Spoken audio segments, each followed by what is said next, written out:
जय हिंद दोस्तों। आज हम आप सभी को class 10 mathematics based on NCERT प्रश्नावली 1.1 का क्वेश्चन नंबर 5 कराने वाले हैं। तो अगर आपने प्रीवियस लेक्चर देखा नहीं है तो आप पहले जाइए प्रीवियस लेक्चर को देखिए, इसके इंट्रोडक्शन को देखिए, इंट्रोडक्शन वाले पार्ट को देखिए। तो वहाँ से हमने आपको सारी बातें स्टेप बाय स्टेप समझाई है। अगर आप प्रीवियस लेक्चर नहीं देखते हो तो यहाँ पे आपको समझ में आना थोड़ा सा मुश्किल हो जाएगा। तो आप पहले जाएं वहाँ देखें, फिर उसके बाद यहाँ आकर आप लेक्चर को कंटिन्यू करें। तो क्वेश्चन नंबर 5 कहता है कि दर्शाइए कि यूक्लिड विभाजन प्रमेयिका का प्रयोग करते हुए दर्शाइए कि किसी भी धनात्मक पूर्णांक का घन सदैव 9m 9m + 1 9m + 8 के रूप का होता है, ऐसा वो कहना चाहता है। तो यूक्लिड विभाजन प्रमेयिका का हम प्रयोग करेंगे। तो यूक्लिड विभाजन प्रमेयिका से a = निकल के आया है BQ + R। तो a अगर BQ + R है, तो a BQ + R है, तो यहाँ पे जो R की वैल्यू होती है वो B से छोटी होती है। B से छोटा का मतलब B से हम भाग करने वाले हैं, और R की जो वैल्यू होती है 0 से बड़ी होती है और 0 के बराबर भी होती है। और यहाँ पे सुने आप, m के साथ अगर 9 है तो m के साथ अगर 9 है तो यही B की वैल्यू है। m के साथ अगर 9 है तो ये किसकी वैल्यू है? b की वैल्यू है। तो b की वैल्यू कितनी हो गई? 9 हो गई। तो b अगर 9 हो गया तो यानी 9 से अब किसी भी संख्या में आप भाग करो, दुनिया के किसी भी संख्या में अगर 9 से आप भाग करोगे तो शेष जो आएगा हमेशा 9 से छोटा आएगा। किससे छोटा आएगा? हमेशा 9 से छोटा आएगा।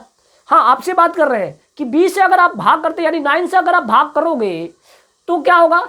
रिमाइंडर जो होगा 9 से क्या आएगा? छोटा आएगा। तो यानी 9 से भाग करा तो शेष जो आएगा 9 से हमेशा छोटा आएगा। तो छोटा में क्या आ सकता है? 0 आ सकता है, तो 0 लिख दो। और क्या आ सकता है? 1 आएगा, लिखो 1। 2 आएगा, 3 आ सकता है, 4 आ सकता है, 5 आ सकता है, 6 आएगा, 7 आ सकता है, 8 आ सकता है। 9 नहीं आ सकता, 10 भी नहीं आ सकता। क्यों? क्योंकि अगर 9 से भाग करते हो तो हम बचपन से सीखते आ रहे हैं कि 9 से भाग करने पे कभी भी शेष 10 नहीं आ सकता। तो अब यहाँ पे क्या करने वाले हैं? स्टेप 1। तो स्टेप 1 में हम लोग करेंगे क्या? स्टेप 1 में लिखेंगे a के जगह पे a लिखा। स्टेप 1 में पहले r की वैल्यू 0 रखने वाले हैं, r की वैल्यू 0। तो स्टेप 1 में a के जगह पे a है। b की वैल्यू कितनी है बताओ? b की वैल्यू बताइए। b की वैल्यू कितनी है? 9। क्यों? r की वैल्यू कितना रखना है हमें? 0। अब कह रहा है देखो भैया, इसका आपको घन करना पड़ेगा, क्योंकि कह रहा है घन इस रूप का होता है। पिछले क्वेश्चन में हमने वर्ग इस रूप का बताया, वर्ग बताया था 3m 3m + 1 के रूप का होता है। यहाँ पे क्या बात कर रहा है? घन की। अब इसका घन करेंगे 3 घात 9q का क्या करना है? घन करना है आपको। तो 9q का घन यानी ये बताओ आप, 9 को हम लोग 9 × 9 × 9 लिख सकते हैं। क्यों लिख सकते हैं कि नहीं लिख सकते हैं? लिख सकते हैं। अब ये बताओ 9 को 9 का 9 में मल्टीप्लाई कराएंगे कितना आएगा? 81 आएगा। 81 क्यों? हमें चूंकि इस रूप का बनाना है इसलिए हमें मजबूरी में 9 का गुणा नहीं करा है इसमें। अब यहाँ पे देखिए, यहाँ पे लिखेंगे Q एक पूर्णांक है, Q एक धनात्मक पूर्णांक है, इसलिए 81Q भी एक धनात्मक पूर्णांक होगा, धनात्मक पूर्णांक होगा। तो हम लोग ऐसा कह सकते हैं m = क्या होगा? 81Q। 81Q। तो यहाँ पे लिख देंगे ना AQ = 9, इसके जगह पे क्या रखना है? m। तो आपने देखा क्या कि r की वैल्यू 0 रखा और a का q किया यानी घन किया, तो जो उसका आंसर आया 9m आया, लाना है वही है। अब स्टेप 2 की बारी है। स्टेप 2 करते हैं। तो स्टेप 2 में आप देखेंगे स्टेप 2 कहता है कि अब r की वैल्यू 0 नहीं, अब क्या रखना है? 1 रखना है। अब r की वैल्यू हम क्या रखने वाले हैं? 1। तो देखो b की जगह पे 9 रख दिया, q की जगह पे हमने q रखा, r की जगह पे क्या रखने वाले हैं? 1। अब कह रहा है इसका घन करो। क्या करिए? इसका घन कर। देखिए a का घन कर दिया AQ, 9q + 1 का घन करना है हमें, यानी यहाँ पे हो जाएगा a + b का होल क्यूब। अब तुम्हें a + b का होल क्यूब भी याद होना चाहिए। तो a + b का होल क्यूब क्या होता है? AQ होता है प्लस 3ab कोष्टक में a + b इक्वल टू क्या होता है बी क्यू। एक्चुअल में हम बी क्यू को उधर रख रहे हैं ताकि थोड़ा सा व्यवस्था बना रहे। आप फार्मूले में पढ़ेंगे A Q plus B Q plus 3 अभी कोष्टक में प्लस बी। तो तुम्हारे दिमाग में जा रहा है सर ये पीछे क्यों कर दिया, फार्मूला तो गलत कर दिया आपने। तो देख मेरे भाई 2 + 3 करेगा तो भी 5 आएगा, 3 + 2 करेगा तो भी 5 आएगा। यानी पोजीशन चेंज करने से वैल्यू नहीं बदलती, पोजीशन चेंज करने से वैल्यू नहीं बदलती। हाँ साइड चेंज कर देते, अगर साइड चेंज कर देते तो साइन बदल जाता है, साइड चेंज कर देते तो क्या बदलता, साइन बदल जाता तो दिक्कत हो जाता है। हमने केवल इसका पोजीशन बदला। जैसे मानो तुम क्लास 9th के बच्चे हो या क्लास 10th के बच्चे हो, तो 10th में अगर तुम आगे बैठे हुए हो हम तुम्हें पीछे बैठा दिए, तुम आगे बैठे हुए हम तुम्हें कहाँ बैठा दिए, पीछे बैठा दिए। तो बैठे तो तुम क्लास 10th में ही हो, पढ़ोगे तो 10th में ही तुम। लेकिन अगर ऐसा हमने किया कि तुम 10th में बैठे हो, तुम्हें हमने 11th में बैठा दिया, अब तुम्हारी वैल्यू क्या हो जाएगी, बदल जाएगी। तुम 10th में थे, अब तुमको हमने कहाँ बैठा दिया, 11th में। अब तुम्हारा क्या हो गया, साइन चेंज हो गया, यानी तुम कम थे ज़्यादा हो गए। अगर 11th वाले बच्चे को 11th वाले को हम 11th से उठा के 10th में ला दें तो उसकी वैल्यू क्या हो जाएगी, कम हो जाएगी। यानी 10 का बच्चा अगर 11th में जाता है तो बढ़ जाता है, 11th को 10 में बुला दे तो कम हो जाता है। यानी इसीलिए हम क्या करते हैं, प्लस को अगर दूसरे साइड में भेजते हैं तो माइनस हो जाता है, माइनस वाले को दूसरे साइड में भेजते हैं तो प्लस हो जाता है। यानी कम वालों को ज़्यादा की तरफ भेजेंगे तो ज़्यादा हो जाएगा, ज़्यादा वाले को कम की तरफ भेजेंगे ज़्यादा। यहाँ पोजीशन चेंज है, बाकी कोई दिक्कत नहीं है। यहाँ पे देखिए क्या है, ए के जगह पे क्या है 9Q है, तो यहाँ पे फार्मूले में हम लोग क्या करेंगे, ए के जगह पे 9Q रखेंगे। तो 9Q रखने वाले हैं ए के जगह पे 9Q, तो 9Q का क्यूब हो जाएगा प्लस 3 है। ए के जगह पे क्या रखेंगे 9Q,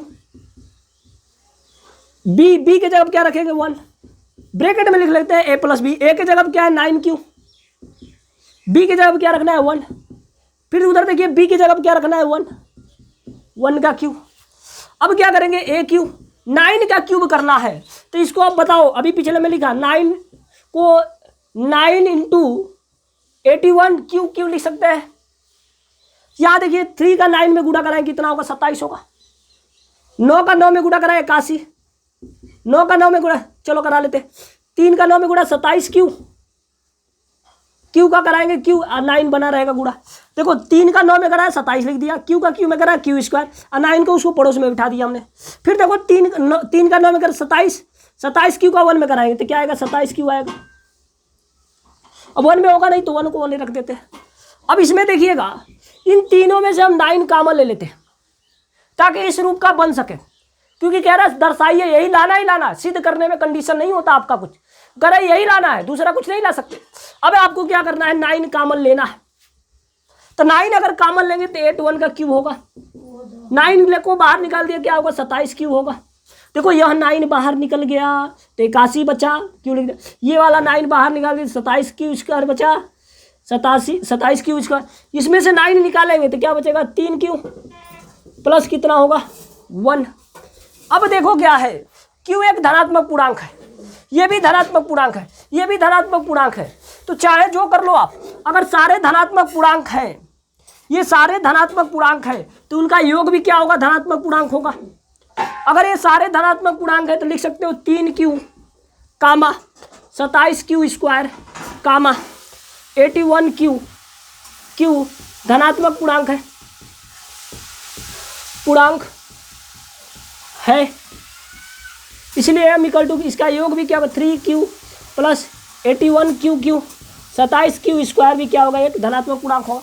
यहाँ पे लिख लेंगे AQ 9 पूरे के जब क्या रख देंगे m बराबर कितना होगा, AQ इक्वल टू 9m + 1।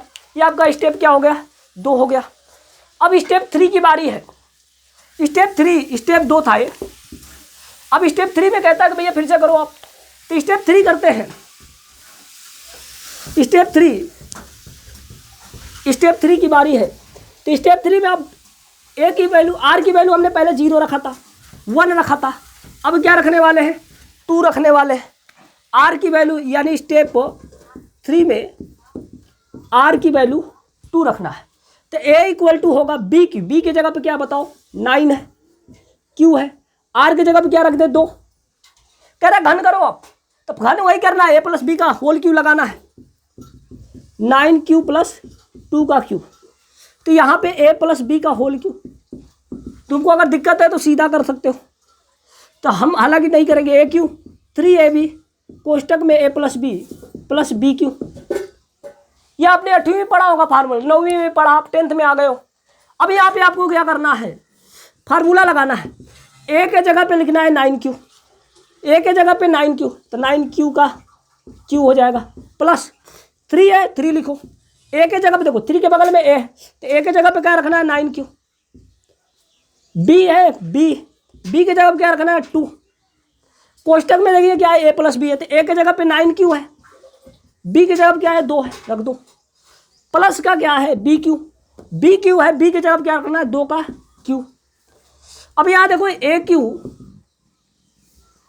9 का Q करेंगे कितना होगा, 9 इंटू, फिर से देखो पुराना वाला अभी पीछे करा था, 9 का Q करेंगे तो 9 इंटू 81 Q लिख सकते हैं। यहाँ देखिए अगर 3 का 9 में गुणा, 3 का 9 में गुणा होगा 27, 27 दूना कितना होगा 54, तो 54 लिख दिया। Q का Q में गुणा है Q स्क्वायर, 9 बना रहे थे ऐसे। अब फिर से देखिए 3 9 27, 27 दूना 54, 54 दूना कितना होता है 108, Q प्लस कितना होगा 8।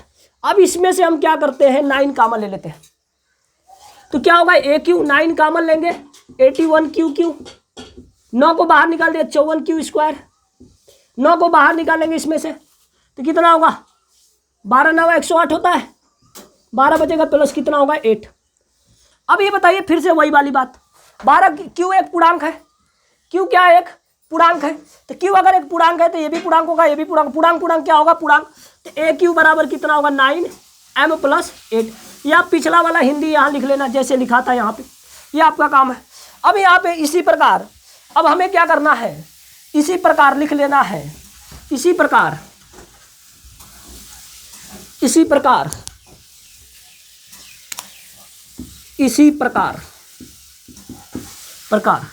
R इक्वल टू 3 4 5 6 7 8 के लिए किसी भी धनात्मक पूर्णांक का घन सदैव 9m 9m plus 1 9m plus 8 के रूप का होता है। तो आशा करता हूं कि आप सभी को हमारी बातें समझ में आई होगी। Thank you lot, bye bye.